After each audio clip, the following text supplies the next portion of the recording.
നിനക്ക് തൃപ്തിയായോ? ഇത്ര ആളുകളെ ഇവിടെ വിളിച്ചുകൊണ്ട് കഴിഞ്ഞപ്പോ നിനക്ക് തൃപ്തിയായോ? ഇതിനെല്ലാം കാരണം നിങ്ങൾ ഒരുത്തനാ. ഞാൻ ഇനി എറിയോ? ഇനി എറിയോ? എന്താണ് ഇവിടെ എക്സിബിഷൻ കാണുന്നത്? ഇങ്ങോട്ട് പറയാ ഇറങ്ങണതാണ്. എടാ താഴെ ഇറങ്ങാൻ പോരടാ.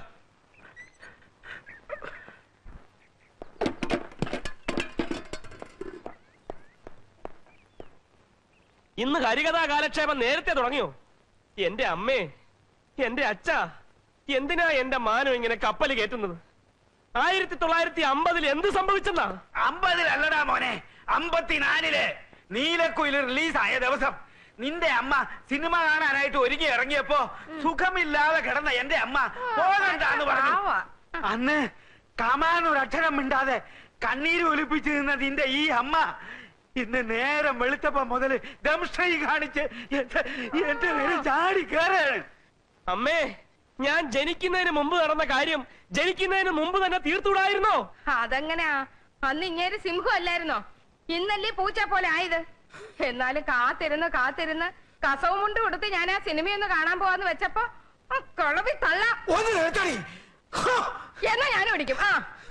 എന്നാ പിന്നെ ഞാൻ മാത്രമായിട്ടെന്നാ വെറുതെ ഇരിക്കുന്നത്? വേണ്ടടോ, നെഞ്ചു കലങ്ങി പോവും. വേണ്ട. വനജാദേവി 19 വയസ്സ്, കാർത്തിക നക്ഷത്രം, പെണ്ണ് കൊള്ളാം. ഇതാ നോക്ക്. അടുത്തത് കോമളവല്ലി, അത്തം നക്ഷത്രം, 5 അടി 3 ഇഞ്ച് പൊക്കം. എന്റെ പൊന്നറ്റ, എനിക്കിപ്പൊ കല്യാണം വേണ്ട. എനിക്കല്ല നിർബന്ധം, നിന്റെ അമ്മയ്ക്കാ.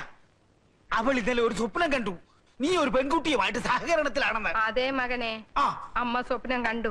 അമ്മയ്ക്ക് സ്വപ്നം കാണാൻ ഒരുപാട് സമയമുണ്ട്. ഇവിടെ മനുഷ്യന് നിന്ന് ഇരിയാൻ സമയമില്ല. അപ്പോഴാ സഹകരണം. എന്നാ നീ അവക്കൊരു വാക്ക് കൊടുക്ക. എന്നെ ഇരുത്തി പൊറപ്പിക്കുന്നില്ല. എന്ത് വാക്ക്? നീ എന്ന് കല്യാണം കഴിക്കുന്നോ ആ പെൺകുട്ടിയെ ഞങ്ങള് തീരുമാനിക്കും. എന്താണ് എനിക്ക് സമ്മതിക്കാൻ ഒരു വിഷമം? സമ്മതിക്കാൻ വിഷമമോ? ഇല്ലാതെങ്ങാനും നീ ചിന്തിച്ചാലുണ്ടല്ലോ ഞാൻ ചത്തുകളയും. ഞാനും ചത്തുകളയും. മണ്ടയ്ക്കാട്ട് ഭഗവതിയാണ് പറയുന്നത്, ഞങ്ങള് തീരുമാനിക്കുന്ന പെൺകുട്ടിയെ നീ വിവാഹം കഴിച്ചില്ലെങ്കിൽ മകനെ നീ നട്ടം തിരിയും. നീ നട്ടം തിരിയും. ആഹാ, എവിടെ നിന്ന് കിട്ടിയ ഈ വേഷം? ഏതായാലും സംഭവം കലക്കിയിട്ടുണ്ട്. പേഷ്കാരായിരുന്നു എന്റെ ഗ്രേറ്റ് ഗ്രാൻഡ് ഫാദർ നാരായണയ്യർ. അദ്ദേഹത്തിന്റെ വേഷമാണ്. സ്റ്റഡി നിക്ക്. പേഷ്കാരുടെ വേഷം ഇട്ടാ പിന്നെ അയ്യർക്ക് ചിരി വരത്തില്ലേ? ക്യാമറയുടെ മുമ്പിൽ ചിരിക്കാൻ അല്ലേലും ഇത്തിരി ബുദ്ധിമുട്ടാണ്. ശരി, ഞങ്ങള് വാടക കുടിശ്ശിക തരാൻ പോകുന്നു എന്ന് വിചാരിക്കും. എന്നാ തന്നു എന്ന് വിചാരിക്കും. ഇത് തന്നെ തരാം, എടുത്തോ. ഇനി നമുക്ക് കേൾക്കാം. വാ, ഓമനക്കുട്ടൻ അവിടെ വിളിക്കേ. ഓമനക്കുട്ടാ, ദാ വരുന്നു. വന്നേ. വാ. നീ എന്തിനാ കയറി നിൽക്കുന്നത്? മാറ്. നിന്നെ ഇന്ന് ആ വ്യത്യാസമില്ല. കാരണം ഇന്ന് അയ്യരുടെ പിറന്നാളാണ്. ജീവിതത്തിൽ ഒരു പൈസ പോലും ചെലവാക്കാത്ത അയ്യർ നമുക്ക് വാങ്ങിച്ചു തന്നതുപോലെ തന്നെ പുതിയ ഡ്രസ് അവനും വാങ്ങിച്ചു കൊടുത്തിട്ടുണ്ട്. രാമന് നിന്നോ? നിക്ക്, അയ്യ എടുക്കട്ടോ. എടുത്തു. Thank you. 2 ദിവസത്തിനാ പ്രിന്റ് തരാം. എന്താ അയ്യരെ നമ്മുടെ പ്രോഗ്രാം? നമ്മുടെ ആഘോഷം എവിടെ തുടങ്ങുന്നു? നമ്മൾ നേരെ നമ്മുടെ വാഴത്തോപ്പിലേക്ക് പോകുന്നു. ഉച്ചവരെ അവിടെ വിട്ടാൽ രാത്രി 10 മണി വരെയുള്ള പ്രോഗ്രാം ഞാൻ ഫിക്സ് ചെയ്യും. എന്റെ കൂടെ നിന്നാ മതി. ചിലരൊക്കെ എടുത്തിട്ടുണ്ടല്ലോ. അവസാനം കോട്ടും കോപ്പും. രാമ, ഞങ്ങൾ വരാൻ എന്തായാലും രാത്രി 10 മണിയാവും. നീ ഭക്ഷണമൊക്കെ കഴിച്ച് കഥ കടച്ച് കിടന്നു. ദാ ഇതിരിക്കട്ടെ, ചെലവാക്കണ്ട. എന്തെങ്കിലും അത്യാവശ്യം വന്നാ ദാ വരുന്നു.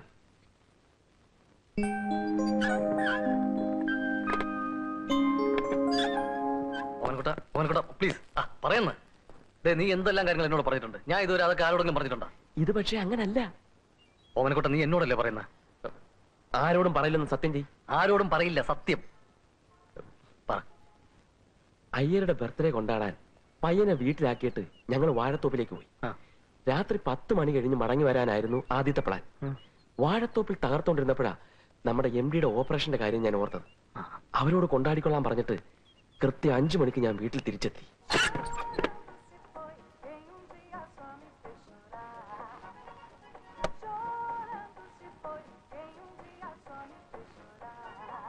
രാമ,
രാമ, കഥ തുറക്ക്.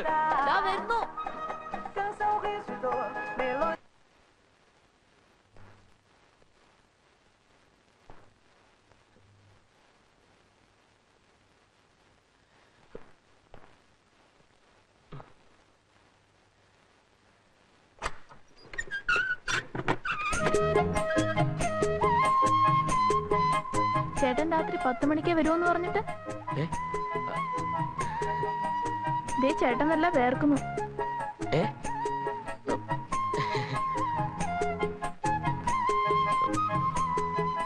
കുടിക്കാൻ കുറച്ച് വെള്ളം തരാമോ?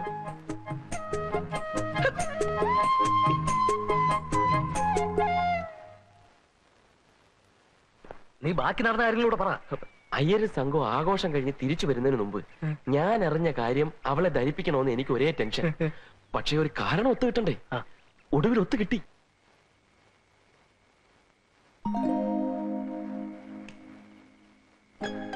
അതെ,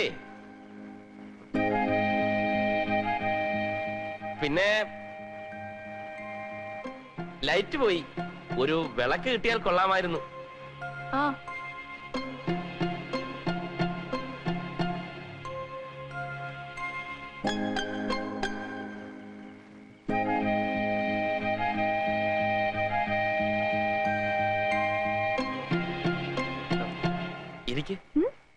ഇയാളിങ്ങോട്ട് ഇരിക്കേ. ചേട്ടൻ എന്താ എന്നെ വിളിച്ചേ? ഇയാളെന്നോ? ചേട്ടൻ അങ്ങനല്ലല്ലോ എന്നെ വിളിക്കാറ്. ഇരിക്കടോ. അയ്യോ, ഇതിന് വട്ട. എന്താ എന്താ എന്താ പറഞ്ഞ? ഇതിന് വട്ടാന്ന്.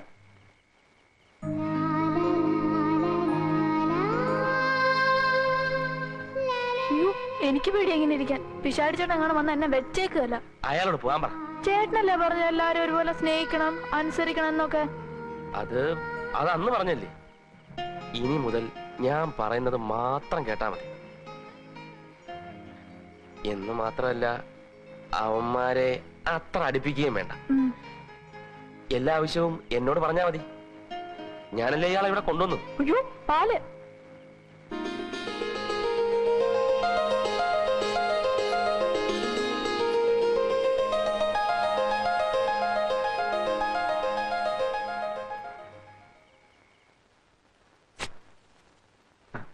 എന്തൊരു മുടിഞ്ഞ സൗഭാഗ്യമാ ഓനെക്കുട്ട നിനക്ക് കിട്ടിയിരിക്കുന്നത്.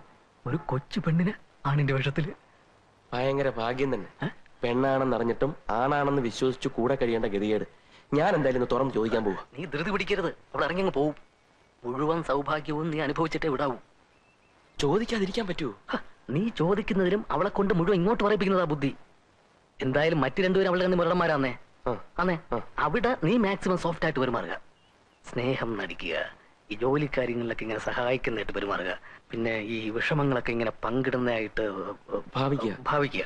ഒടുവില് അവളുടെ മുഴുവൻ സൗഭാഗ്യങ്ങളും അവൾ നിനക്ക് നൽകും. ശ്രീനി ദാ വരാം സർ, ഇപ്പൊ വരാം.